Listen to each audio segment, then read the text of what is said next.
You ever feel like as a Christian, you're just kind of all by yourself, just doing everything? Maybe you got this thing going in your family, this thing at church, this thing in this ministry, and you feel just totally worn out. Well, today I'm talking about not being a solo Christian. Recently, I decided to start going through some of my favorite scriptures and quotes that have inspired me over the years. And one of them is a quote I'm going to share in just a second about not being a solo Christian, working through other people and living in community. Have you ever tried to do everything yourself at work or at school or at church, even in your spiritual life, and just ended up exhausted? I tend to be kind of that person. And it's easy to think if I don't do it, it won't get done.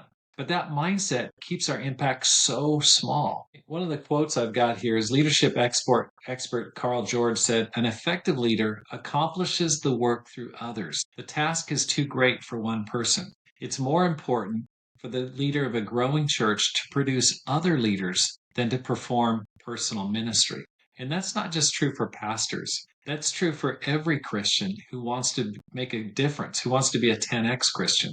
Think about Second Timothy chapter 2, verse 2. Paul writes in Second Timothy 2:2, "And the things that you've heard me say in the presence of many witnesses, entrust to reliable men or people who will also be qualified to teach others." Paul is saying, don't hoard what you know, get it off. Faith was never meant to stop with you. It's meant to flow through you. And that's the heart of multiplication.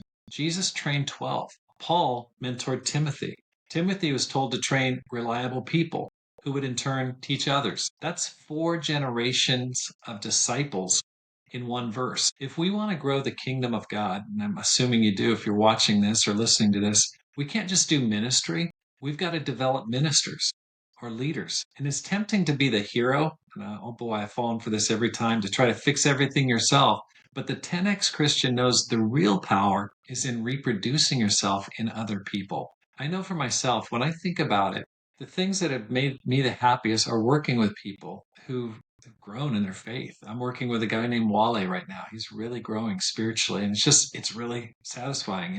And I just see this he's a future leader. Or I think about the people like Chris Schwarzenberger. He was a young intern when when he moved to Ashland, Oregon. Now he's an evangelist doing amazing things in the Northwest part of the US. I think about Brad Thomas Shero, helped him become a Christian, and then he was trained to be an evangelist. And he's leading a church in Hilo, Hawaii.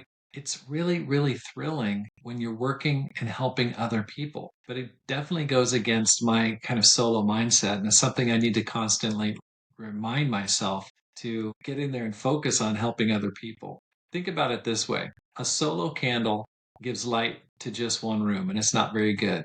But if it lights 10 other candles, soon the entire house shines. You can't be everywhere, but if you invest in other people, your impact multiplies long after you're gone. So here's the challenge. Stop trying to be a solo Christian. Who are you training?